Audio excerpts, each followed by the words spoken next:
Bonjour, je suis Yves Médio, je suis clarinettiste, saxophoniste et chanteur.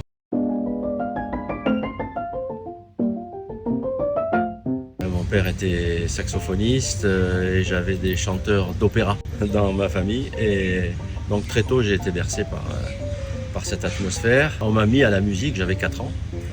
Et aucun instrument ne pouvait correspondre avec les petites mains, ni avant, ni clavier. Le seul instrument qui était accessible, c'était un accordéon piano, puisque on trouvait des petits accordéons avec le clavier. Et je ne regrette pas parce que ça donne l'indépendance des mains, comme pour le pianiste, et le fait de ne pas regarder son clavier pour jouer. Et donc ça, finalement, ça a été un très bon apprentissage. Évidemment, à mon époque, ce qu'on écoutait de l'accordéon s'appelait Yvette Horner, Édouard Duleux ou je ne sais quel autre accordéoniste. C'est-à-dire que ça ne correspondait pas trop à mes goûts.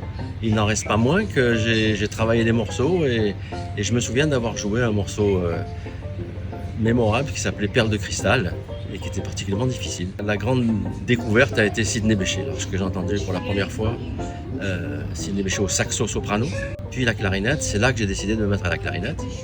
Puis au saxo-soprano, qui a été plus difficile, plus facile au niveau de la technique, mais plus difficile au niveau de la sonorité.